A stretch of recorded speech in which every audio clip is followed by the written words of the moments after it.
Nouvel épisode de l'interview. Vous voyez, je commence à être plus productif.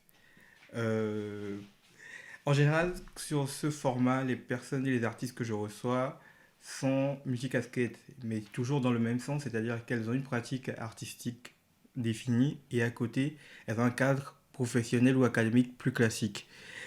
Aujourd'hui, la personne que je reçois est un peu différente, c'est-à-dire qu'elle est multicasquette au sein même du champ artistique. C'est l'une des choses que j'admire le plus chez un artiste.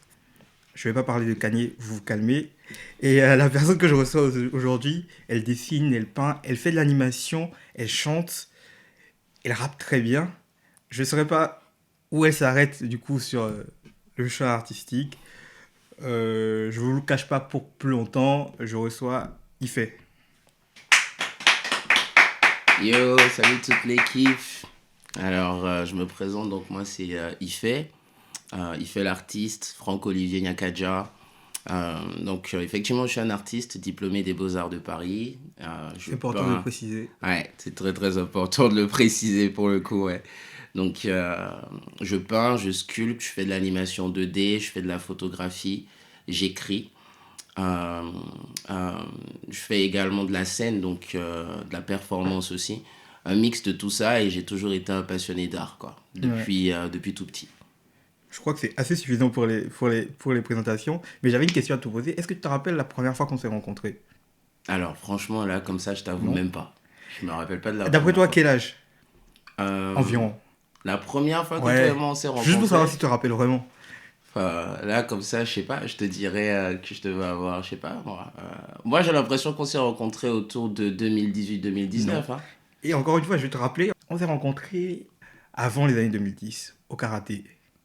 Putain de merde! C'est la réaction que je voulais avoir. Oh my fucking god! Effectivement, il y a une période où j'avais fait du karaté. Et c'était juste à côté de chez toi, Ouais, juste vers à la côté de chez plage, moi, au ouais, ouais. Bénin, à côté de nous. Oh my god, tu faisais partie des mecs qui Et faisaient le karaté avec moi. tu étais là, ouais. En fait, je crois que quand je suis venu, tu étais déjà ceinture. Ceinture, Ton frère et toi ceinture étaient jaune. là. Ouais, on était Et là, on je passait crois de la que ceinture jaune à la ceinture orange, je crois. je sais plus, ouais, un truc comme Un ça. Et truc moi, je comme suis ça. arrivé avec mon frère aussi. Oh my Et c'est là que la première fois que je god. t'ai rencontré. En fait, je te l'avais déjà rappelé quand on s'est revus, du coup, on a été présenté par un autre artiste, Zef, un Ok, autre artiste béninois, du coup. ouais. Et je savais que je te connaissais, mais j'arrivais pas à me remettre. Et du coup, je me suis rappelé sur le chemin, je crois que c'était un soir, je sais pas si c'était un open mic où on avait traîné sur les quais. Hmm. Et du coup, on est reparti chez vous. Et Ouais. j'arrivais pas à savoir où je vous avais déjà vu. Et c'est là que je sais pas comment, je me suis rappelé que c'était ça, c'était le karaté. Je crois que c'est quand tu m'as donné ton nom de famille que je me suis rappelé. Ok. Et en fait, ouais, on s'était déjà rencontrés au karaté. Dinguerie, franchement, je t'avoue, là, je prends une claque comme ça, genre, quand je remonte dans le temps et je me dis, effectivement, enfin, Ouais. genre, mais c'est complètement dingue. Tu sais qu'il y a il y a une partie de ma vie, de cette période-là, que j'ai complètement, Ouais. genre, qui a complètement disparu. Et là, tu me ressors ça comme ça, like, Ouais, le karaté. what the fuck? C'est vrai T'inquiète, qu'il y a une période où j'ai fait du karaté, bordel. ouais. C'est pas forcément des bons souvenirs pour moi le karaté parce que ça s'est un peu mal fini. Du coup, comment tu arrives à là? C'est un peu bateau comme question, mais avec comment dire, ton, euh, ton expression artistique, je vais dire ça comme ça, je sais pas si ça a vraiment un sens. Tu commences par quoi? Tu commences comment? Qu'est-ce qui t'emmène à cette liberté, cet esprit artistique, sans verser dans le cliché? Hmm. Artiste, c'est le premier mot qui me vient quand je veux parler de toi. Donc du coup, comment ça te vient? Parce que je sais pas, c'est les parents, c'est... Je dirais que, faut dire, j'ai grandi dans un contexte dans un contexte familial, si tu veux, où mes parents avaient, enfin, déjà depuis que je suis gosse, si tu veux, j'ai toujours été un passionné d'art. Genre, je pouvais prendre, enfin, des carreaux qui sont mal placés, j'essaie de fabriquer un truc avec ça, où je voyais toujours des choses. Enfin, toujours eu un imaginaire assez grand depuis que je suis petit. Et donc, par rapport à cet esprit créatif, euh, juste, tu as une idée qui te vient en tête et enfin, tu as envie de coucher cette idée-là sur du papier ou sur une, que ce soit, je sais pas, genre on avait des ardoises à Cotonou et toutes ces. Donc, j'ai toujours exprimé les choses de cette façon. Je me souviens même que il y a eu une période où je faisais ça sur des coussins, ça énervait mes parents, tu vois. Je suivais Mhm. pas les cours. Je dessinais toujours dans mes cahiers, je dessinais partout et tout le temps en fait. C'est juste, il fallait que ça sorte, tu vois. Mhm. Donc, par rapport à ce côté créatif, après, ça a évolué avec Ouais. le temps, mais parce que, genre, tu comprends en fait que c'est une compétence et qu'il faut être capable de pouvoir développer cette compétence-là. En tout cas, moi, ça m'a toujours passionné de créer.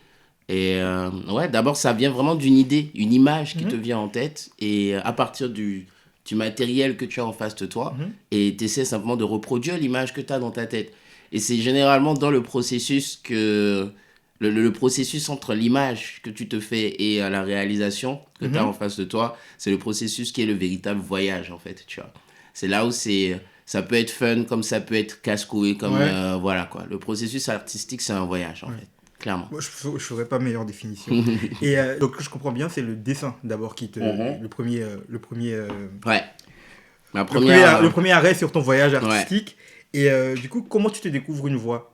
Je suppose que, vu ce que je sais de toi, d'abord le rap t'intéresse, je suppose, ou la chanson d'abord. Alors, en fait, c'est une bonne question. Je dirais que ça a d'abord été la chanson et ensuite le rap. Ok. Il faut savoir que je me considérais pas j'étais pas du tout... J'avais déjà pris un mic une première fois, je devais avoir 8 ou 9 ans. J'avais chanté Golf FM number 1 au Hall des Arts. Ok. Je te jure, mec, c'est véritablement passé. Merci pour les dossiers. Et c'était véritable dossier. Et donc, c'était la première fois donc, que j'avais un micro et que je chantais devant des gens. Okay. Après, c'est vrai que dans ma famille, on a toujours été... Mes parents sont des passionnés de musique. Ma mère a dirigé une chorale. Okay. Et donc, avec ça, pour ce qui est de la voix, comment m'est venu le truc de la voix, je dirais, c'est arrivé...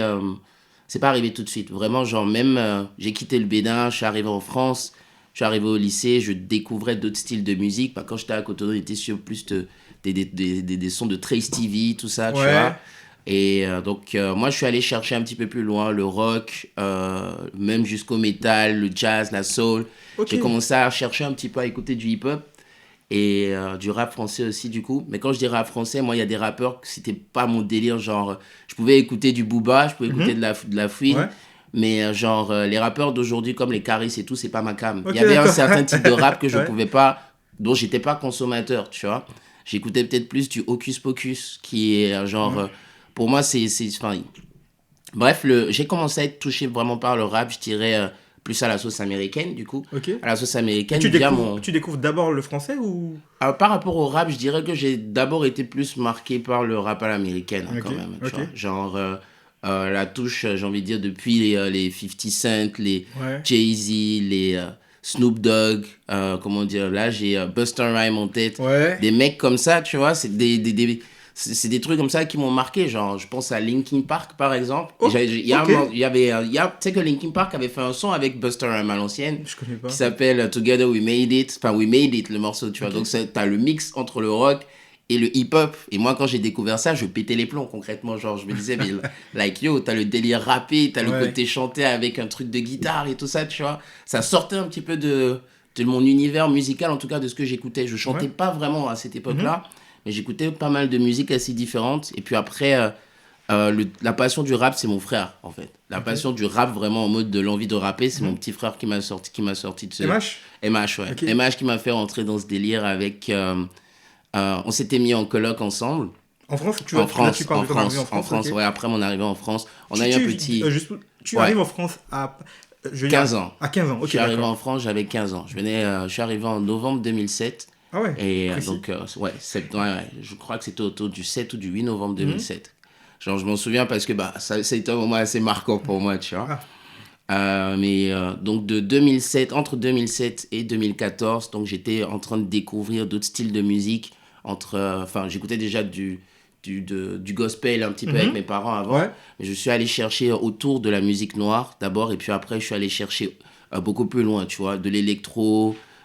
J'ai commencé à écouter un petit peu plus les Daft Punk, tout ça. Bref, je cherchais vraiment, j'explorais, tu vois. Et après, donc à partir de 2014, quand mon frère et moi on s'est mis en coloc ensemble, lui il avait eu son bac avant moi et tout, ça c'est un truc qui m'a frustré d'ailleurs, mais bref, il avait eu son bac avant moi, on s'est séparés, enfin on s'est perdu de vue pendant un temps puisqu'il était allé à Amiens, et après moi je suis arrivé à Paris, et là on s'est mis en coloc ensemble. D'accord. Et là il me fait écouter la TDE, Schoolboy Q, Kendrick Lamar. Je voulais y revenir parce que quand on se rencontre, je parlais de Zef rappait, de cette donc énergie du coup, c'était pareil, et j'ai été traumatisé par MH sur Rigor Mortis de Kendrick Lamar. Ouais. Genre, je pense que personne m'a. Genre, quand je pense à quand j'écoute ce son, je pense à lui. Ouais. Parce que, genre, il rappait, il connaissait et il interprétait tellement bien.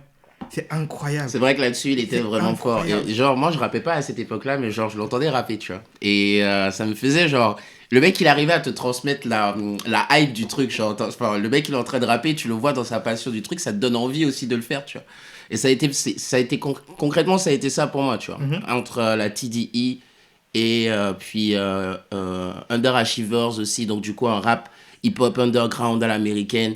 Et de là, genre, j'ai commencé à avoir envie de rapper, tu vois. Ok. Là, j'ai commencé à avoir envie de rapper, donc j'ai d'abord testé avec des flows vifs, compliqués, Ouais. tu vois, pour m'entraîner, like, à la vitesse of like, grew up on Flabby, so you know I had to manage when the chicks run around, shit body fucking badges and the lyricist spit, don't get savvy, still savvy, so I make a big move like I'm fucking with the magics. À cette vitesse, déjà, pour moi, c'était hyper compliqué à l'époque, tu vois. Mais j'ai commencé d'abord à apprendre En des vrai, bouts de phrases. tu allais chercher ce qui t'impressionnait le plus. Je suis allé C'est chercher ça. ce qui m'impressionnait le plus et apprendre à le maîtriser. Donc, du coup, ce qui m'impressionnait le plus. Et de là, après, bah, tous les autres flows que j'ai eu à apprendre et après que j'ai commencé à écrire. Et puis aussi, Zef, tu parlais de Zef. Ouais, Zef. Zef qui écrivait déjà beaucoup à Ouais. l'époque, donc qui avait des flows, un texte incisif. Donc, Mhm. entre MH et Zef, puis après, les potes d'MH et de Ouais, Zef. tu as de la matière. Ouais. J'avais de la matière autour de Tu moi. baignais Ça a, dans ce qu'il commencé fallait, ça a ouais. commencé à nourrir, si tu veux, cette passion pour le rap, quoi, Ouais. tu vois, à l'américaine. Et donc, du coup, c'est rentré dans mes veines comme ça. Ok. Ouais. Donc d'abord le rap. Et en même temps, étrangement, comme quand mon frère et moi on s'est mis en coloc, Mhm. en même temps, je rentrais aux Beaux-Arts. Et en Ok. même temps, En quelle année, du coup? du coup, je suis arrivé aux Beaux-Arts, fin 2013. Ok. C'est ça, je suis arrivé aux Beaux-Arts fin 2013. Et à ce moment-là, mon frère et moi on s'est mis en coloc. 2013-2014, entre lui et moi, il y avait ce truc du hip-hop qui a commencé à naître. Mhm. Et en même temps, en parallèle, j'étais aux Beaux-Arts et j'avais rencontré des gens là-bas qui cherchaient un chanteur. Ils avaient une cave, du matos, Ouais. des musiciens, mais personne pour prendre le micro, tu vois. Et ils m'ont juste croisé. Il y a un gars que je connaissais de prépa, donc de Mhm. l'année d'avant, qui m'a recroisé donc aux Beaux-Arts et qui m'a vu avec mon casque. Et en mode, je suis en train de vibrer tout seul dans Ouais. mon coin. Il a senti le truc et il est venu avec son pote en disant, mec, je te vois dans ton coin en mode en train de vibrer, musique Ouais. et tout, tu vois. Nous, on a une cave où on fait du son, on n'a pas de chanteur, est-ce que ça te dit, tu vois? Juste comme ça. Juste comme ça. Ok. Et j'ai fait, bah, allez, let's go, tu vois. Je suis allé voir la cave en question. On avait un canapé où il y avait marqué les cucu et les nénés, tu sais, genre, je me souviens de l'atmosphère et tout, c'était assez marrant. Et donc, on était à 4-5 là-dedans. Et donc, comme eux, ils avaient vraiment plus le côté soul, funk, tu Mhm. vois. Ils étaient très nourris par des artistes comme Marvin Gaye, tu vois. Ouais. Donc, de ce côté-là, au Beaux-Arts, j'avais le truc à la Marvin Gaye. Mhm. Et à la maison, et en plus avec les Hip-hop. potes de Zef, j'avais le truc avec le hip-hop. Ouais. Donc, j'ai commencé à mélanger les deux, en fait. Quand j'allais à la cave avec les potes, je commençais donc à rapper des flows, puis à mixer avec un côté chanté, Ouais. tu vois. Et je retestais d'autres trucs. Donc, du Ouais. coup, à la maison avec les potes, ils étaient en mode, mais mec, mais il faut que tu fasses un truc dehors, Ouais. tu vois. C'est comme ça qu'est venu vraiment ce côté passion de la musique. C'est entre d'un côté le rap et puis de l'autre côté la funk, la soul, la musique Ouais. noire, quoi, tu vois. Mais en fait, Et, ouais, tu as vraiment ratissé large. En ouais, vrai, vraiment. dans ton Et en parcours. même temps, forcément, comme je t'ai dit, j'étais aux Beaux-Arts. Donc, Ouais. j'avais la Autour de toi, pratique. en fait, au Beaux-Arts et à l'extérieur, tu étais entouré de des J'étais personnes qu'il entouré fallait. que de ça. Ok. Ouais. Donc, ça a nourri énormément ma passion pour le truc, quoi. Ouais. Ouais. Ouais. Et aussi, enfin, pour parler forcément, enfin, quand je parle, j'aime bien refaire le parcours. On s'était rencontrés avant de parler de ce dont on va parler. Ouais. Et on s'est vu plusieurs fois, du coup, avec, comme tu disais, les potes de Zef, Croco. Croco, ouais, CF, effectivement, Croco. et, Savage, ce mec. ouais, encore un, Ouais. tout un artiste. Et une expo, justement, je voulais parler d'une expo, et c'est la première fois, je pense que c'est la première fois où je me dis, putain, genre, sur le plan de la peinture du dessin, je me dis, putain, c'est un artiste. Parce que je me rappelle de la grande fresque, je sais pas si tu te rappelles, enfin, si tu te rappelles, c'est la tienne, avec plein d'hommes. Je sais pas si tu vois laquelle c'est. La grande fresque. avec plein genre, d'hommes. tout sur un fond noir. Je me rappelle plus, non, je pense pas qu'elle était sur un fond noir. Il y avait plein de. J'avais fait Est-ce que c'était un truc genre. Moi, j'avais fait un truc sur papier qui était collé au mur. Tu l'as pas ramené, je pense que tu as ramené la photo du truc à l'expo. Ouais. Et je pense que c'est des mecs qui font. Je sais pas s'ils sont de dos ou de face. Je pense Non, qu'ils ont et tous la tête rasée. Ouais. Ok, c'est Ouais. bon, je visualise bien Ouais. le truc. Et j'avais posé, je me effectivement. rappelle encore, parce que je me suis ressenti honteux à un moment, parce que à la base, c'est une grande fresque. Ouais. C'est un grand truc, Ouais, et j'avais c'est un dit. truc assez grand. Et quand j'ai vu après l'image, je me suis dit, bah, tu l'as scanné. Et on m'a dit, t'es con ou quoi? Parce que effectivement, comment tu scannes ce truc aussi Un grand? truc aussi Ouais, grand, ouais, c'est ouais. galère. Du Ça coup, coûte d'études. ouais. Donc, du coup, Ouais. quand j'ai vu ce truc, je pense que c'est vraiment le premier truc de toi qui m'a marqué sur ce côté, Ok. sur ce côté-là. Et ensuite, sur Facebook, à un moment, tu publiais une série de bandes dessinées. Ouais, effectivement. Ouais, il y a eu Attends, une période j'essaie de me entre rappeler. 2010. Tagut et Bisu. Tagut et Il y a Bisu. une période entre. Je crois que j'avais commencé ce truc en 2018. Mhm, Ouais, 2018-2019, j'ai eu une période où j'ai eu, comment dire. J'ai été un peu boosté, en tout cas, mhm. pour lancer ce délire-là qui m'a servi un peu de catharsis pour raconter un petit peu mon histoire avec mon frère. Ouais. Et ouais, donc j'avais sorti cette petite BD.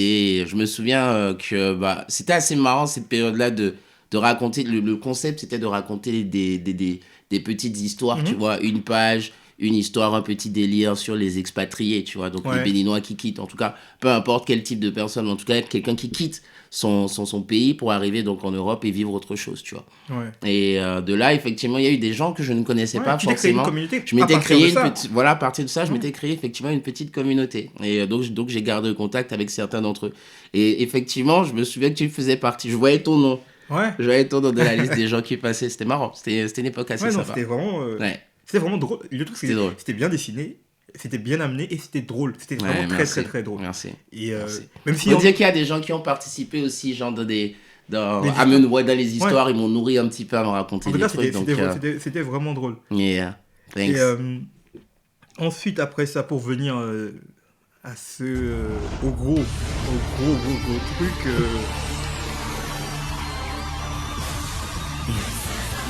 Ah, le mec, il m'a sorti la petite musique de The Voice. Ah et bah, on investit. Donc du coup, tu as participé, je te laisse rappeler l'année à The tout. Voice, C'était 2020. 2020, 2020. à The Voice. Ouais. Et tu as été... Combien de jeux t'étais retourné? Les 4. Les 4 jeux t'étais Ouais, on retourné. a fait retourner les 4, mon gars. Excusez-nous. Et On n'a pas le temps, on n'a pas le temps. et tu as été retenu dans l'équipe de Marc Lavoine. Marc Lavoine. Et tout de suite, comment dire ça? Je sais pas comment dire ça. Tu as une identité. Et tu racontes quelque chose. Et il y a un truc qui revient souvent. Je sais pas si c'est uniquement dans la musique ou si ça te tient à cœur autrement. C'est tout ce qui concerne, comment dire, la justice sociale, mais justice sociale concernant les Noirs. Ouais. C'est-à-dire, donc, du coup, Ouais. tu viens direct, on le sent. Tu es retenu et tu choisis l'équipe de Marc Lavoine. Marc Ouais. Lavoine. Hmm. Et du coup, comment ça se passe? Déjà, je saute des étapes. Comment tu te retrouves là déjà, les sélections? Avec les sélections, bah alors déjà moi mon histoire avec The Voice au départ, durant la même année où j'étais en train de préparer mon truc de Tagut et Bisu, Ouais. durant la même année on m'a proposé, enfin j'ai des potes qui avec le truc de la cave, des beaux-arts, tout ça, de la musique, qui me disaient mec, il faudrait que tu postules au final genre à l'émission, tu vois. Et The Voice c'est un truc que je regardais avec mes darons quand j'étais gosse, tout ça, et donc je me disais, bon, vas-y, on va le tester. De toutes les façons, je ne perds rien à tester, tu vois. Donc, on envoyait ma candidature. Donc, j'ai envoyé ma candidature en 2018. Ils n'ont pas réagi. Ok. Je me suis dit, écoute, tranquille, tu continues, tu fais ta live. Et je continuais de faire du son. Donc, avec les gars de la cave, on est sorti des Beaux-Arts pour faire des événements dans l'école. Puis, on est sorti de la cave pour faire des événements aux Beaux-Arts. Puis, on est sorti des Beaux-Arts pour faire des événements ailleurs, tu vois. On est sorti, on allait faire des bars, des festivals, des mariages, tutti quanti, ce que tu veux. Et de collaboration en collaboration et de rencontre en rencontre, j'ai fait des petites scènes à côté, en dehors donc du coup des gars. Ouais. Et j'ai rencontré un mec sur une scène qui est un jeune producteur d'un groupe qui s'appelle Avalanche. Peut-être qu'ils ont changé de nom aujourd'hui.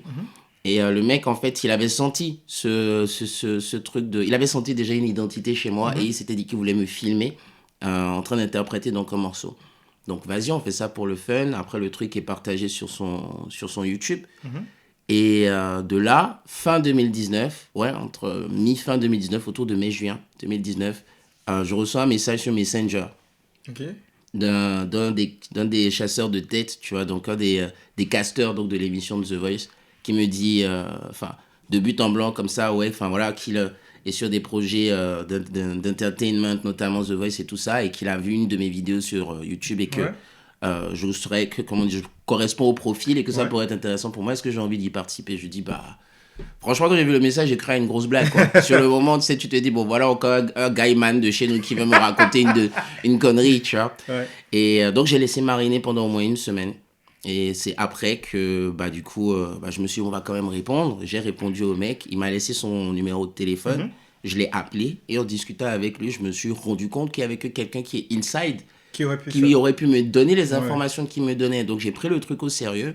Et je lui ai dit, oui, que je serais intéressé pour participer à l'émission. Et il m'a dit, dans ce cas, viens au casting à telle date. Donc, il y avait eu un premier casting avec le directeur de casting, donc du coup, Ok. Bruno Berberes, dans un de leurs locaux. Donc, c'est là que j'ai rencontré d'autres talents, dont certains qui sont allés Ouais. jusqu'au bout du truc, machin. Et, donc, de ce passage-là, j'ai eu une première audition avec le directeur de casting, puis une deuxième audition. À cette première audition, il y avait ma mère. À la deuxième audition, ouais, t'inquiète pas, le stress, la totale, quoi. La deuxième audition, c'était devant le staff de The Voice. Donc, Ok. du coup, toute l'équipe, directeur artistique, tout ça, tu Ok. vois. Donc, je devais faire une sélection de 2 morceaux, un en français et un en anglais. Ah, en fait, c'est enfin, Ça, c'est avant l'audition à l'aveugle. Oui, Tout je ce veux dont dire, je te dis là, ouais, c'est avant en anglais et l'audition. en français, c'est une décision. Enfin, En fait, une condition de leur part. Ouais, c'est une Ok. condition en fait. Genre, ils te demandent de venir avec une espèce de set list d'une dizaine de morceaux. Ok. Donc 5 en français et 5 en anglais, tu vois. Mhm. Moi, je suis venu en mode juste, écoutez, moi j'ai juste 2 armes. J'ai un morceau en français pour vous qui était donc chanté de Florent Pagny. Ok. J'ai un morceau en anglais qui est Drowning de Mick Jenkins. Je ne vais pas. Celui que tu as chanté Celui que j'ai chanté aux donc à auditions. l'audition à l'aveugle. Ouais. Je ne vais pas faire autre chose, tu vois. Donc j'ai interprété mes 2 morceaux. Au premier casting, ça s'est bien passé.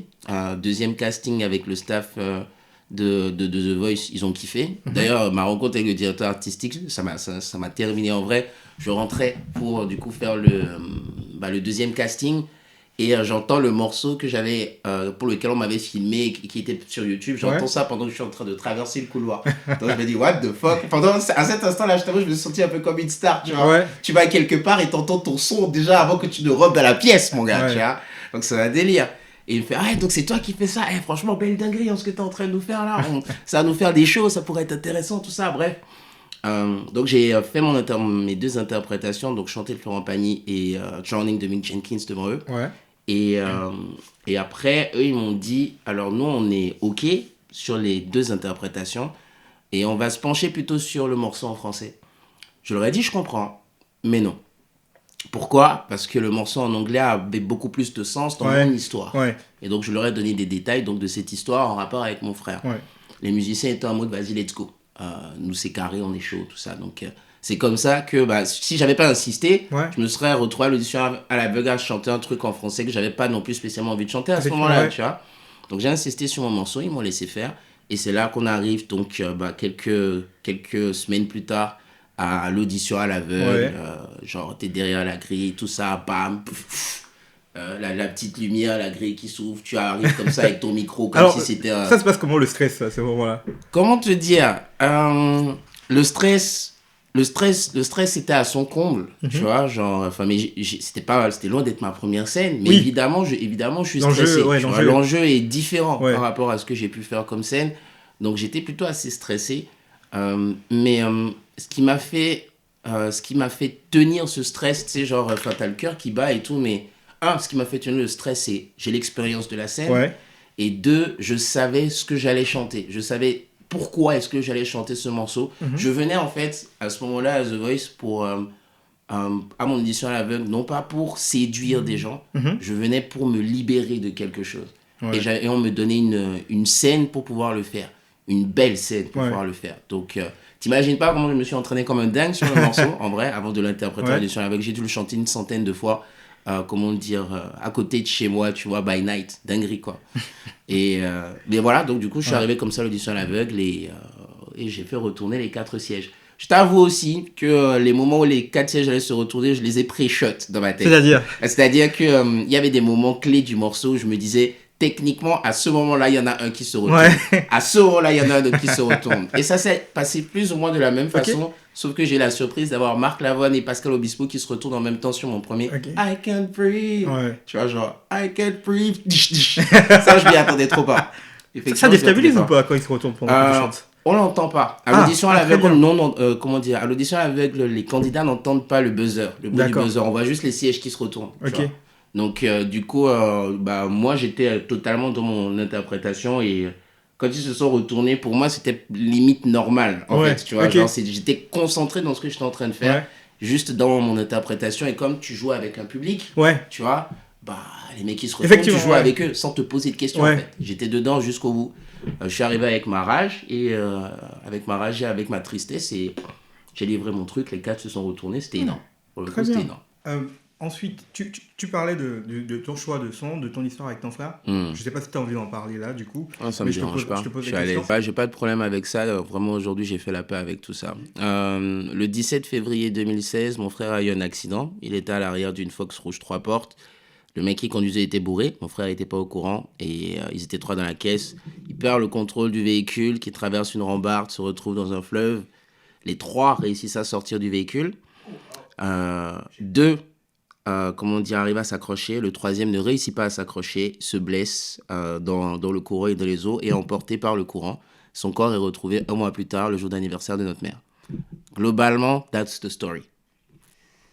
Globalement, that's the story. Et donc de là, oui, c'est dans un moment un peu où, like, à la base, on vivait ensemble, tu vois. Et donc lui, il était parti en stage à Amiens et moi, j'étais en cours aux Beaux-Arts quand j'ai reçu ce coup de téléphone où d'abord on me dit, c'était sa copine de l'époque, qui d'abord me dit, ton frère a un accident, il est à l'hôpital, tu vois. D'abord, c'est ce qu'elle me donne comme info parce que c'est l'info qu'on lui a donnée, tu vois. Donc, je me dis, what the fuck, c'est quoi ce bordel? Qu'est-ce qu'il a encore fait cet abruti, tu vois? Tu te dis ce genre de truc, en mode, c'est le petit frère, qu'est-ce qu'il a encore fait, ce petit con, tu vois? Et elle me dit, qu'est-ce qu'on fait? Je dis, écoute, rappelle-moi quand tu auras de meilleures infos. Donc, 15 minutes plus tard, moi, je retourne en cours. 15 minutes plus tard, elle me rappelle. Et là, elle me dit, en fait, ce qu'on m'a donné comme info était faux. Ton frère a eu un accident et on ne sait pas où il est. C'est comme ça, en fait, que moi, j'ai appris le truc et que petit à petit, bah, à partir de là, un film a commencé. Je suis sorti des Beaux-Arts de ce jour-là jusqu'à... Et, bah, ça a duré 2, 3 semaines, un mois. Bah, ça a duré concrètement un mois, tu vois. Et c'était assez particulier. Donc, évidemment, ça crée un lien avec le choix du morceau. Ouais. Donc, du coup, Drowning de Mick Jenkins, qui parle donc du coup de noyade en soi, tu vois. Et donc, ce morceau que j'ai découvert autour de 2016, donc dans la même année. Ouais, ouais. J'ai découvert le morceau la même année et j'ai pris une claque parce que pour moi, le morceau, en fait, c'était un petit peu comme si Mick Jenkins, l'artiste, me racontait. C'était en fait comme si mon frère me racontait comment ça s'est passé dans l'eau, tu vois, pour lui. Donc, c'est aussi ce truc-là qui fait que le morceau me touchait énormément. Et bien évidemment, il y avait bien sûr la question noire. On en a parlé un petit peu plus tôt. Donc, voilà, c'est des éléments comme ça qui ont marqué, si tu veux, bah, le personnage, en fait, qui est apparu à The Voice à ce moment-là, en fait, était chargé de ce background-là, de toute cette interprétation. Et donc, forcément, donc, je suis arrivé, effectivement, avec ces deux énergies, donc je pouvais pas mentir, en fait, tu vois. En gros, c'est un petit peu ça, l'histoire. Ça explique aussi pourquoi tu étais sûr de toi sur le coup. C'est ça, c'est pour ça aussi que j'étais arrivé vraiment, genre, en mode, le micro, c'est mon épée, tu vois. Genre, c'est ça. Complètement, that's the story. Et du coup, pour revenir à la famille, j'ai l'impression que ta famille est assez... je veux dire, sur le plan artistique, le chant. Je sais que ton grand frère aussi il chante. Mon grand frère aussi chante. Ta mère, tu as parlé. Ah, bah. Ouais, il avait fait The Voice Afrique. Tu as parlé de ta mère, tu as dit qu'elle chantait aussi. Ouais. Du coup, qu'est-ce que ça fait, du coup, d'être dans ce cocon où toute la famille est, quelque part, à la fibre artistique, je veux dire. Franchement. Ça va être différent du quotidien de, je veux dire, de franchement, je t'avoue que je me suis senti, enfin, ça fait du bien, dans le sens où t'es dans un cadre où tu peux pratiquer ta passion, en fait, tu vois. Genre, il n'y a pas quelqu'un qui va te dire de te taire ou je ne sais pas quoi, parce que on est tous passionnés de musique. Et même si mon père ne chante pas, lui, il écoute, il fait partie de ceux qui ont nourri justement mes connaissances en matière de musique, tu vois. Genre, mon père et moi, on se fait de temps en temps des blind tests. Tu vois, genre il m'envoie un morceau et je lui fais écouter un morceau et puis comment dire, et il me dit c'est tel artiste, je fais ah ouais, ok, très bien, et ainsi de suite, tu vois. Donc dans ce contexte-là, je me suis senti vraiment très très libre. Donc aucune barrière par rapport à la musique, par rapport à mon art, le dessin, tout ça, j'étais vraiment très très libre et ça c'est génial. Ça explique en partie, tu vois, quand je parlais dans l'intro et je parlais des profils que j'interviewais ou dont je parlais d'habitude, qui avaient à côté, tu vois, forcément un truc un peu plus cadré. Parce que, en général, on ne te fait pas trop confiance quand tu dis que tu vas faire de l'art. On veut que tu fasses un truc un peu plus cadré et après, tu vois, tu fais ce que tu veux. Et au final, parfois, tu te retrouves, tu fais un truc qui est plus cadré, qui te donne un certain statut social, mais tu ne te sens pas forcément épanoui dedans, alors que, parce que, bah, du coup, tu voulais, enfin, contenter, C'est à ça, tort, ouais, à tort genre, ou à c'est raison, hein, je ne saurais pas le dire, tu voulais contenter d'autres personnes qui sont pas c'est la toi. pression Tu vois, c'est ça, sociale. ouais. Donc, du coup, bah, Mhm. ça doit être vraiment différent, du coup, de vivre Bah, dans un cadre où tu ouais. as cette liberté-là, tu vois, du coup, de choisir. Ça doit vraiment être, enfin, je C'est vrai t'envie, que hein, je non, t'envie presque. non, vraiment, bah, franchement, je dois reconnaître que là-dessus, j'ai été très, très, très chanceux. Parce qu'effectivement, je connais des gens, genre, la musique, c'était hors de question, quoi. Et j'en connais également certains dans ma famille, pour qui, comment dire, les parents ne peuvent pas ne vont pas les laisser se mettre dans cet univers-là. Tout comme j'en ai également dans ma famille des gens qui ont grandi dans un contexte un peu comme le mien. J'ai une cousine noire velours qui est Ouais. togolaise comment dire, qui est une artiste chanteuse plutôt pas mal connue au Togo aussi. Donc j'ai eu un petit peu des deux et je dois reconnaître que c'est une très grande chance de pouvoir exprimer librement sa passion. Il y a rien de meilleur, tu vois, ça c'est clair. Et du coup, vu que pour toi, tu vois, c'était un choix, je suppose, un choix évident de C'était une gravité, évidence. que l'art soit ta vie, du Mm. coup, ça fait que c'est quoi, du coup, académiquement, d'être aux Beaux-Arts et savoir, genre, ma finalité, c'est de devenir sur le papier aussi un artiste. C'est quoi, les Beaux-Arts, en gros? Euh, Parce on a une vue un peu idéale, on sait pas ouais. en vrai ce que c'est. Euh, franchement, je ne... c'est marrant que tu me poses cette question parce que j'ai presque envie de dire que je ne serais pas la personne la mieux placée pour te le dire, tu vois. Parce que, enfin, moi, mon rapport aux beaux-arts, déjà même mon rapport à comment est-ce que je suis rentré dans le milieu artistique. Certes, c'était une évidence, mais c'était une évidence pour moi, mais par rapport au comment, c'était pas évident. Genre, je sortais du lycée. J'étais arrivé en France, je sortais du lycée, j'étais à Metz. Et de Metz à Paris, en fait, j'ai juste suivi une pote à moi qui... Tu sais, en fait, au Bénin, je me considérais comme le meilleur dessinateur à l'époque. Ouais. En vrai, genre, je te le dis comme ça, tu vois. J'arrive en France, j'arrive au lycée, et je tombe sur une nana qui a un niveau en dessin plutôt assez impressionnant, qui m'épate, tu vois. Ouais. Et je me suis dit, elle va forcément être dans un milieu artistique comme moi. Donc j'avais trouvé quelqu'un qui était un peu comme moi. Ouais. Et elle est partie en prépa d'art. Je l'ai suivie en prépa d'art. Tu vois. Tout simplement parce que je ne savais pas Ouais. trop par quelle école, truc, machin. Donc je l'ai suivie en prépa d'art. Et c'est quand je suis arrivé en prépa que mon rapport à l'art a été bouleversé. J'étais au Bénin, je pensais que j'étais le meilleur. Je suis arrivé en prépa, j'ai vu que j'étais une merde par rapport à d'autres personnes. Je voyais des trucs, je me disais, ah ouais, mon gars, t'es juste un petit dessinateur avec tes petits Son Goku, tout ça reste dans ton coin, tu vois. Mais de la prépa, donc j'ai découvert aussi, tu sais, le secteur artistique graphique, donc du coup le milieu de l'art graphique, de l'art plastique du coup, et c'est un peu sectorisé, tu as différentes sections, tu vois. Tu as ceux qui sont plus du côté graphisme, donc du coup ceux te feront plus qui te feront plus pas forcément un art, attends, je cherche l'inverse art, excuse-moi, je cherche mon mot. Tu sais, genre un art où tu peux avoir des gens qui te font des portraits, tout simplement, et tu as des gens qui vont te faire de l'art abstrait. Ok, Ok. ouais. Et moi, déjà, à l'époque, en prépa, j'avais un gros problème avec l'art abstrait. Genre, l'idée, le concept, où genre, t'as un mec comment dire, qui peint du blanc sur du blanc Ouais. et qui te C'est raconte un un concept. propos dessus pendant 10 minutes, j'ai du mal à capter Ouais. ça. Un mec qui C'est te fait art non un point, figuratif, c'est ça, non? de l'art non figuratif, merci, voilà. Donc, tu as de l'art figuratif et tu as l'art non figuratif. Donc, avec de l'art non figuratif, tu tombes sur des gens qui te parlent de rien pendant 10 15 minutes. Moi, ça peut me Ils rendre savent l'étayer, dingue, c'est ça tu qui est vois. impressionnant. Ils Voilà. savent Et l'étayer. ils savent l'étayer. C'est incroyable. C'est fou, hein, tu vois. Déjà, à cette époque-là, moi, j'avais du mal avec ça. Donc, mais étant donné que entre la prépa et les beaux-arts, je devais passer des concours donc d'école d'art. J'ai testé une école de graphisme. J'ai passé une dizaine de concours au final, genre sur 2 ans. Et j'étais pris qu'aux Beaux-Arts. Il n'y a que les Beaux-Arts qui avaient réagi, alors que moi, les Beaux-Arts, c'était vraiment pour moi, le dernier truc que je Ouais, voulais enfin, être. quand tu le Parce dis. que les Beaux-Arts, ça correspondait à cette image dont je te parlais un petit peu plus tôt. Tu peins du blanc sur du blanc et tu peux en parler pendant 10 minutes et tu es considéré comme un artiste. Like, what the fuck, man? Ouais. Donc, le fait que j'ai été pris dans cette école, j'avais à la fois ce contraste-là de l'autre côté. Je me disais, ça reste quand même. Dans le milieu artistique, c'est l'école la plus prestigieuse de France. En tout cas, Ouais. c'est considéré comme étant l'école la plus prestigieuse de France. Donc, je l'ai pris en considération. Et le milieu artistique, quand tu rentres aux Beaux-Arts, en fait, tu te rends compte que l'art est très, très vaste. Il y a le concept de médium, donc avec lesquels tu travailles, et il y a les idées que tu as dans ta tête. Tu sais, c'est vraiment du simple dessinateur, donc celui qui a une idée de dessin en tête, à tout un gros concept, il y a un véritable processus, et ce processus, en fait, c'est aux Beaux-Arts, en quelque sorte, que tu le découvres. Les Beaux-Arts, pour moi, c'était un peu l'école de la vie. Tu vois, des gens qui apprennent à travailler la fresque, des gens qui apprennent à travailler la forge, le bois, le métal.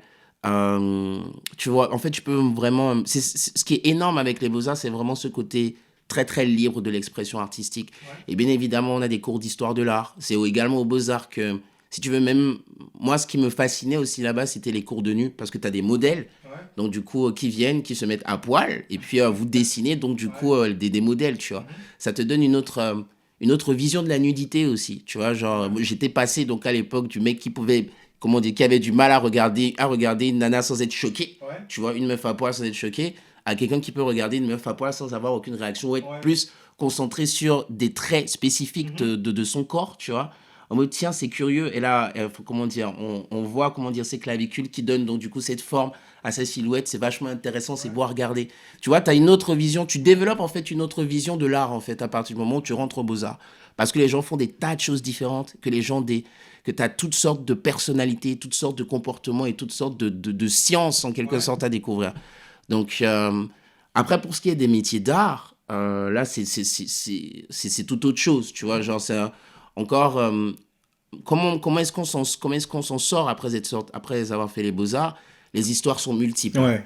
Les histoires sont multiples. Tu as des gens... je connais une meuf qui est devenue... elle est devenue cuistot, mais elle fait de l'art culinaire. Ok. Tu vois?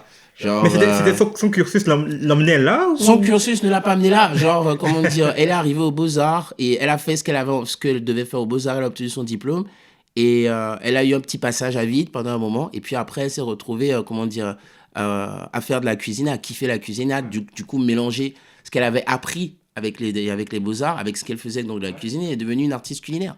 Tu vois? T'as un de mes meilleurs potes, donc des Beaux-Arts, lui, il a un parcours qui ressemble du coup à l'idée qu'on peut se faire donc de l'artiste, en mode il sort des Beaux-Arts. Bon, il a eu aussi donc une période de 2-3 ans de passage à vide où il est allé chercher des boulots ailleurs, faire des petites choses pour pouvoir gagner un petit peu son argent, mais en même temps il peignait, il faisait ses peintures et comment dire, de contact en contact, de petite galerie en petite galerie, il s'est créé un réseau. Des gens commençaient à venir voir donc du coup son taf. Et aujourd'hui, comment dire, il a aujourd'hui, comment dire, je vais pas dire qu'il a le bras long, tu vois, mais le mec, on l'invite en résidence, genre en mode, mec, viens, t'as pas de loyer à payer, t'as rien à payer, juste viens, tu peins. Viens, tu peins, tu fais ton taf. Et t'as des collectionneurs qui viennent le voir donc, dans la résidence en question. Il peut organiser des petites expositions dans cette résidence. Une espèce de résidence d'artiste, quoi. On l'invite en résidence d'artiste, que ce soit à Cuba, que ce soit à Londres, des petites choses comme ça, tu vois. Donc vraiment en mode, tu viens, on te laisse créer et ton art est présenté donc à des grands événements ou, comment dire, en collaboration avec des marques, que ce soit des marques de vêtements ou d'accessoires, je sais pas, tu vois. Mais vraiment, ça te fait vraiment voir ce truc comme on, like, yo, effectivement, tu peux vivre de ça. Ouais. Tu peux être payé, tu seras peut-être payé, je sais pas quoi, 2-3 fois dans l'année, tu vois, mais c'est une grosse somme que tu touches en fonction du réseau, de trucs, machin. C'est assez large. Et même, pour moi, clairement, genre, l'univers des beaux-arts peut être complexe pour tout le monde, mais même pour moi, encore, ça l'est. Il y a toujours un côté un peu, genre, vu que c'est tellement large, le champ des possibles, il est extraordinaire. Il n'y a pas de limite tant que tu es créatif, en fait. Tu vois, il n'y a vraiment pas de limite. Et juste pour revenir à ce dont tu parlais, tu parlais de l'art non figuratif, l'art abstrait. Est-ce que du coup, passer par les beaux-arts, ça te crée une meilleure tolérance à ça? Oui. Ok. Du coup, t'es moins... ouais, je suis moins fermé à ça parce que, disons qu'aux Beaux-Arts, je suis rentré dans un atelier de photo, ok? Et Marc Pateau, qui était mon chef d'atelier, et Patrick Fagenbaum, j'en avais deux. Donc ces deux chefs d'atelier, en fait, chacun apporte sa vision un petit peu par rapport à ce que c'est que la photographie. Et il y a le côté où, comment dire, il faut prendre le temps de regarder ce que tu fais. Tu as pris ta photo et tu dois être capable d'en parler, de présenter le travail que tu as réalisé. Donc il faut prendre le temps de le regarder, ce travail, et de réfléchir à ce que ça t'évoque. Parfois, ça peut être des personnes extérieures qui viennent apporter des éléments à ton œuvre, tu vois, et juste le fait de regarder ton œuvre, ça nourrit. Et ça te permet donc du coup de développer un propos. Et à partir du moment où je voyais ça, je me suis dit, en fait, le mec qui peint du blanc sur du blanc, même si moi, ça ne me parle pas du tout, il avait une idée derrière la tête. Et c'est juste que, comme on dit, cette idée, je n'arrive pas à la recevoir ou à la concevoir, quoi, Ok. tu vois. Ça ramène à une question intéressante pour moi, et on va parler d'art en général, mais d'art de peinture ou de dessin, euh, et de Banksy, enfin on va parler de Banksy, sur son idée, bah, en fait lui combat ce genre de choses, de l'art qui devient juste un produit, on pourrait vendre à Ouais. peu près n'importe quoi. Hmm. Ça te fait quoi? Enfin, quelque part, ça te fait pas bizarre qu'on puisse juste vendre. Au final, tu vends une idée. Parce que blanc sur blanc, en fait, enfin, l'œuvre en elle-même, c'est pas ce qui est acheté. C'est le concept derrière. Et toi, Mhm. ça te fait pas bizarre, quelque part, qu'on vende une idée et pas une œuvre? Je sais pas si je suis clair dans ce Euh, que je veux dire. alors, j'essaie de... Alors, si je reprends ce que tu dis, tu parles de... quand tu parles d'une idée, donc c'est, par exemple, oui, comme par rapport à Banksy, genre le fait que là, ça vient de tel artiste, et donc il y a forcément une cote. Il y a ça, il y a Ok, ça, il y a ouais. ça, qui est pour moi, en fait, je le comprends mieux encore que blanc sur blanc. J'ai oublié c'est qui l'a fait. Euh, mais attends, quel autre je pourrais prendre? Quelle autre œuvre je pourrais prendre comme exemple? C'est bizarre, là, Euh, j'ai pas son nom en tête, mais il y a cet artiste qui la fait des banane, bah, crânes. prenons la banane sur je sais pas si tu avais vu l'année dernière le truc de la banane collée sur Oui, une. oui, ceci n'est pas une, avec la phrase, ceci n'est pas une banane ou un Je truc pense pas comme qu'ils ça. avaient Non, mis ça, ça. c'est plutôt la Non, ça c'est pipe. la pipe de Ouais, Magritte. Mais le exactement. mec, ils ont collé une banane sur un, comment ça s'appelle? Sur un, sur un tableau. Et ils Mhm. l'ont laissé là. Et je sais pas si elle a été vendue ou juste les gens étaient venus. En Et tout tu cas, vois, et ça du me dit coup, le quelque concept, en chose. gros, le concept commence à dépasser, le concept commence à dépasser, le concept dépasse l'œuvre artistique. Tu Ouais, vois, si on remonte un peu plus, comment dire, ça remonte dans le time. dans le temps sur les œuvres artistiques, tu vois, Mhm. tu réalisais le travail, tu le voyais le travail. Et tu n'avais pas besoin, je pense, de vendre, enfin, tu pouvais vendre Ok, l'histoire de ton œuvre, ok. mais tu n'avais pas besoin, je veux dire, tu voyais un homme, tu voyais comment il était dessiné, ça pouvait être, peu importe les mouvements, le surréalisme, Mhm. comment ça s'appelle, l'impressionnisme, tu reconnais ce que tu voyais devant toi, tu Ouais. vois, tu n'avais pas besoin de concept autour. Et du coup, là, on se retrouve à À vendre vendre des concepts, plus ouais. le concept que l'œuvre Ouais, elle-même.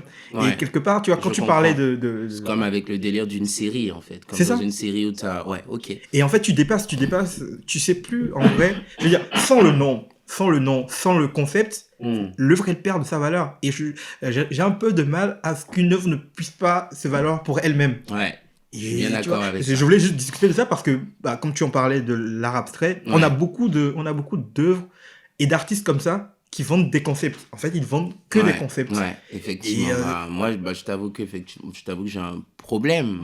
J'ai un peu un problème avec ça. C'est un peu... tu vois aujourd'hui, par exemple, avec l'IA, tu Mhm. vois, le truc de l'IA, en fait que tu as beaucoup d'artistes dont le travail visuel est récupéré Mhm. donc du coup par l'IA. Et donc aujourd'hui, tu peux taper des mots-clés et l'IA va te générer donc une Ouais. image. Ok, à partir donc du travail d'autres personnes, elle te crée donc une nouvelle image. Moi personnellement, j'ai un, en soi, c'est un concept. Il Ouais. suffit que, comment dire, que quelqu'un ait un délire, enfin veut lancer une série donc du coup de visuel, artistique, et il te vend donc du coup ce concept. C'est comme avec les, comment est-ce qu'on appelle ça? C'est le délire de blockchain. Ouais. Et comment dire, je me souviens Il n'y a par pas de exemple, valeur en soi, en il n'y a vrai. pas de Valeur valeur en en soi. soi, Il n'y a c'est pas le de valeur en soi. concept, c'est le En fait, concept, le c'est truc comme, avec les têtes de singe, je ouais, pense que tu as dû les NFT, voir, tu ouais. vois. Oui, oui. Merci. Donc du coup, c'est le terme technique que je Ouais, cherchais, c'est le ça. truc avec les Et en NFT. gros, en fait, ça remet en C'est un question. Ouais, concept. ça remet en question quelque La part. valeur, Vu que c'est vers ça qu'aujourd'hui les gens vont, ça ouais, remet. ça remet en Mais en fait, question la en valeur vrai, d'une œuvre d'art, je suis d'accord. on pourrait remonter un peu plus loin parce que il y a les toilettes. J'ai oublié c'est de qui les toilettes. Euh, L'urinoir? oui, l'urinoir. Oui, Où le mec, putain, le ouais. mec, j'ai oublié le Ouais. nom, mais ça me fait mal d'oublier Moi le aussi, nom. j'ai Plus tout à exactement fait. de l'histoire, je me T'inquiète pas perds. qu'il y a il y a des histoires comme ça Mais tu vois, d'artistes. tu vois, c'est un cas Ouais, particulier. Et là, ça devient. C'était Duchamp, c'est ça? C'était ouais. Duchamp. Marcel Duchamp. Du coup, et ça, c'est des histoires particulières, tu vois. L'exception, c'était l'exception, tu vois. Ça donnait encore une valeur au concept. Et là, aujourd'hui, j'ai l'impression que c'est tout le monde vend du concept avant tout. Effectivement. Et pour Et moi. il y a quelque chose là-dedans qui, moi, me gêne parce que, du coup, en tant qu'artiste, moi, enfin, la valeur du travail fait sur le moment est assez importante pour moi, puisque, comment dire, comme je crois l'avoir dit beaucoup plus tôt, c'est le voyage qui est important. Ouais, Et donc, si on rentre dans un concept où tu peux créer à la chaîne c'est ça. sans mettre en quelque sorte ton âme, en fait, dans ton œuvre, tu vois. Exactement. C'est ça. Je sais Et pas si... faire, donc, du coup, comme tu disais, ne se suffit plus à elle-même, parce que, Exactement. bah, moi, j'ai un véritable problème avec ça. J'essaie de garder un petit peu ce côté euh, classique, si tu veux, Ouais. de l'artiste. Et je sais pas si c'est un truc qui va forcément marcher, mais j'ai un véritable problème avec cette évolution vers le concept. Après, il faut savoir vivre aussi avec son temps. Oui, Parce que je suis totalement d'accord, dans les mais concepts, il y a des choses qui marchent. et parfois ça a du sens, tu vois, mais quand Mm. ça devient comment dire, la finalité, je sais que moi je vais faire un truc abstrait et quitte à mentir, quitte à vendre le concept, en fait je me concentre sur vendre le concept, je fais du bullshit et je vends du concept. Tu vois, ça aurait pu être, tu vois, on aurait pu faire ce reproche-là à, comment il s'appelle? Ah, comment il s'appelle déjà? Lunettes, le vieux, Euh, Warhol, tu vois, c'est un ouais, truc, Andy un reproche Warhol. qu'on aurait pu faire à Warhol parce que techniquement, c'est pas techniquement, c'était pas le mec le plus, c'est Ah pas le oui, non, meilleur, c'est pas le meilleur, non, c'est pas pas du très tout. Hein. technique, tu vois. Mais tu Il a vois, débarqué avec son truc mais kitsch un il y peu avait quelque et... chose il y avait quelque chose qui parlait de l'époque, tu vois, avec Warhol. Il parlait de l'époque, Il était très ouais, en il vogue prenait avec les la symboles de société, tu vois, l'époque ouais, et c'est il les ça. mettait il les mettait il les encadrait, on va dire ça comme ça, Mhm, et il les balançait comme ça et ça te parlait, tu vois. Donc, mhm. tu vois, je suis pas vraiment contre le concept ou l'art abstrait, tant qu'il y a un truc derrière Tant auquel qu'il y on a peut une se recherche, rattacher, il y a tu une vois. recherche. Alors, parce que là, j'ai l'impression on est dans une époque où les gens, tu leur balances un truc qui n'a aucun sens et ils se sentent obligés de trouver un sens. Même si, au fond d'eux, tu vois, ils savent que c'est de bullshit, ils se sentent obligés parce que là, on est dans un cadre qui définit. On est dans une, Ah, on va si dire le dans un truc est musée. positionné dans un cadre où c'est artistique, en fait, tu te mets dans ta tête que c'est forcément une œuvre d'art, alors que ça peut être un truc de merde, Exactement. mais vraiment totalement de merde. C'est exactement là ce qui s'est passé avec la fameuse banane qui a été scotchée sur un, je sais pas si c'était un mur, sur un mur. On en vient là et moi, enfin, je voulais T'inquiète justifier pas, ça. mec, genre, C'est un truc qui peut, je partage la même réflexion que toi. sur l'IA, tu vois, j'ai pas encore d'avis, mais sur ce genre de, quand les personnes elles-mêmes ça donne à ça, ça me dérange un peu Genre, parce que tu commences à vendre des millions des trucs qui t'ont demandé aucun effort ou aucune réflexion. j'ai un dernier exemple quand même à partager Ouais. dans ce délire-là. En cours d'histoire de l'art, on nous a parlé d'un Italien qui a créé une espèce de machine qui fait caca. C'est-à-dire, le mec, il a créé une machine, il met de la bouffe, et tu vois tout le système en Ouais. mode digestif, le truc qu'il mange, truc, et te produit une crotte. Et genre, il explose, et comment dire, il a mis donc, du coup les crottes dans des boîtes, Ouais. et les boîtes sont exposées dans des musées. Et c'est ça le concept de son expo. Et il y a des gens qui viennent voir des boîtes. Le caca. C'est même des boîtes de caca. Genre, tu vois pas la crotte, tu vois juste la boîte et tu sais qu'il y a du caca dedans et c'est vendu comme une expo. Le mec se fait des thunes avec ça. Ça me choque.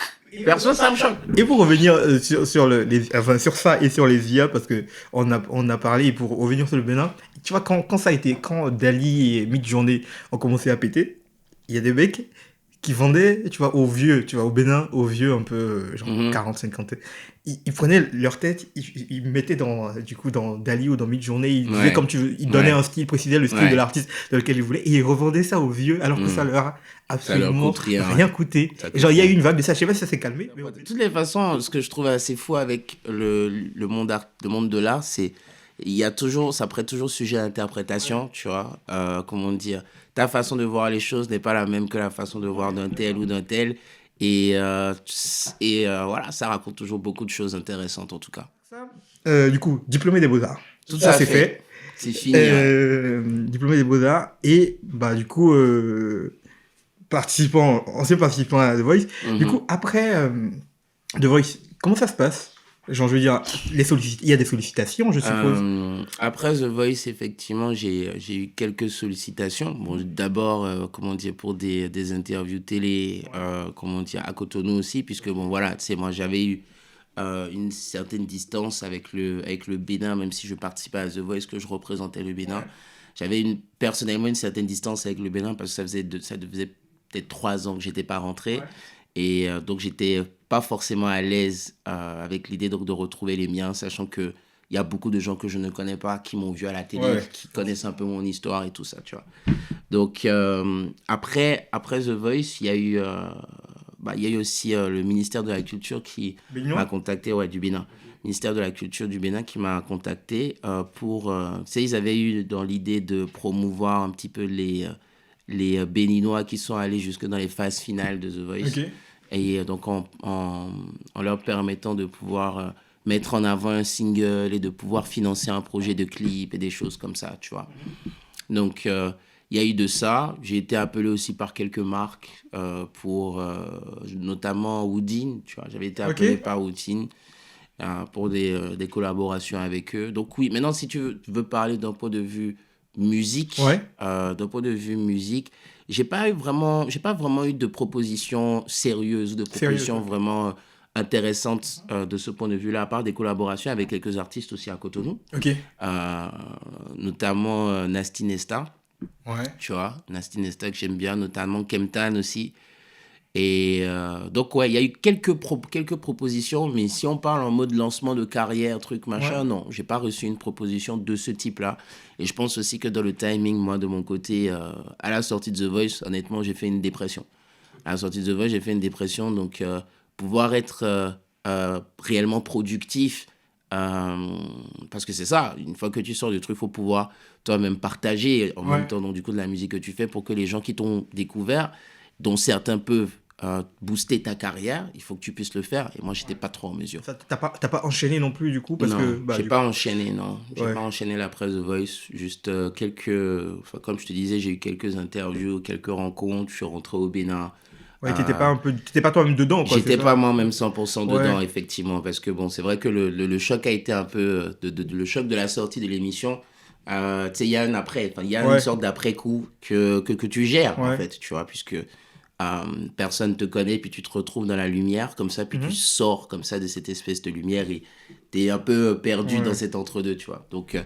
je faisais les choses parce que je savais que j'avais été vu à l'écran, que j'étais, pour des gens, j'étais une personnalité et tout ça, tu vois. Donc, Mhm. c'était juste dans cette optique-là. Et à part ça, en tant que béninois en France, est-ce que, enfin, je sais pas s'il y a un avant-après, mais est-ce que ça te connecte à une certaine communauté béninoise ou c'était déjà fait, tu connaissais déjà plein de béninois avant? Ça m'a connecté avec une certaine communauté béninoise, oui. Ouais. Disons que, bon, si tu veux, euh, D'artistes ou pas que? d'artistes. Ok. Alors, d'artistes, si tu parles d'artistes musiciens De ou tout. de De tout, tout. De tout. bah, disons qu'il y a eu un peu une nuance, il y a eu de la nuance par rapport aux artistes plasticiens. J'en connaissais déjà quelques-uns avant Ouais. The Voice.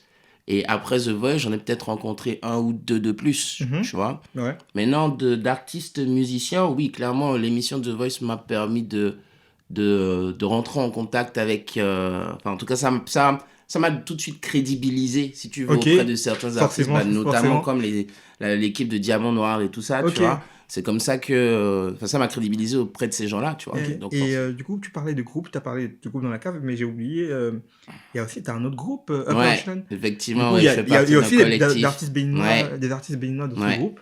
ouais. Et comment, Il y a des artistes béninois dans ce groupe, effectivement, ouais. donc du coup, au final, enfin, tu restes vraiment connecté à plein Oui, d'artistes oui, béninois. Et, je reste connecté avec le et Bénin, ça, depuis... du coup, juste ma question qui suit, pour clore, on va dire, Ouais. est-ce que tu as, des artistes béninois, enfin, autres, à part les plus connus dont tu as parlé, tu as dit l'équipe de Diamant Noir, tu as Hmm. dit Nasty Nesta, que tu peux nous recommander? Il y en a une, je dois reconnaître qu'il y a une artiste à qui j'ai envie de donner de la force. Ouais, Là, aujourd'hui, je pense à Otad, je connais pas du tout. tu vois. Elle chante, c'est ça? Elle chante. Ouais. Elle chante, elle est dans un délire plutôt R&B, Ouais. ok. Et enfin, elle est dans un délire R&B, elle chante en anglais, donc c'est vrai que ça va forcément dans le classique, un petit peu social américaine, Ouais. R&B et tout. Mais je trouve qu'elle a une voix. Je trouve qu'elle a Tu vraiment une l'écris comment, voix Otad? O-T-A-D.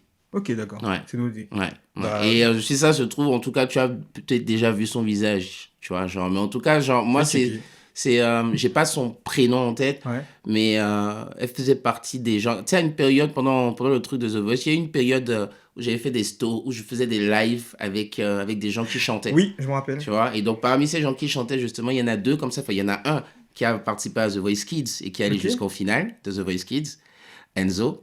Et tu as donc Otad que j'ai découvert aussi de la même façon en mode live Insta et qui Mhm. était une béninoise. Donc du coup, tout ça, et j'ai entendu sa voix, son délire, voix grave.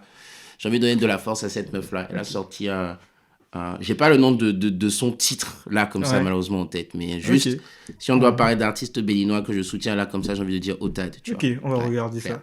Et du coup, pour la suite, c'est quoi tes prochains pas pour Hmm. la suite? Là, je suis un peu à un tournant. Je suis à un gros tournant de ma vie, en Mhm. réalité.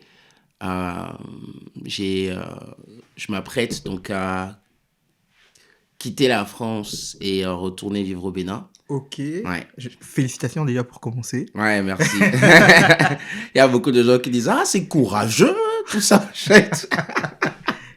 Non, ouais, effectivement, je m'apprête à bouger. Ouais. Et donc, ben, que ce soit artistiquement, musicalement, les choses vont se faire beaucoup plus donc au Bénin. Ouais. Et je vais essayer de pouvoir me nourrir un petit peu plus donc de ma culture, de la musique qui se fait là-bas, de l'art Ouais. qui se fait là-bas. J'ai aussi envie de pouvoir apporter, si tu veux. Je suis parti, encore une fois, c'était mon interprétation des choses. Ouais. Je suis parti en étant l'un des meilleurs dessinateurs au Mhm. Bénin et je rentre avec une expertise, voire plusieurs Ouais. expertises dans un terrain au Bénin. Le Bénin est considéré actuellement, en tout cas en Afrique de l'Ouest, comme, en tout cas d'un point de vue culture et art, Ouais. on commence à se faire voir, tu Ouais. vois. Et y compris au niveau de l'entertainment, on commence à se faire voir. Donc ce sont des secteurs où j'ai des choses à apporter. Mhm. Et comment dire, j'ai des compétences, y compris avec l'animation, les skills que j'ai pu développer. Ouais. J'aimerais pouvoir transmettre ces choses-là aussi au Mhm. Bénin, tu vois. Donc, yeah, c'est pour ça que je bouge. Et ouais, on va voir comment ça va se passer. Musicalement, des collaborations à venir que je devais faire, on va les faire. Ouais. Et comment dire, on va s'assurer de mettre du cash au vert et d'assurer le manoir, tu vois. Aussi, faut pas oublier, ouais. On va assurer le manoir. Ouais, c'est un Ok. petit peu ça. Ok, très bien. Bah, merci pour la discussion. Merci, c'était vachement cool.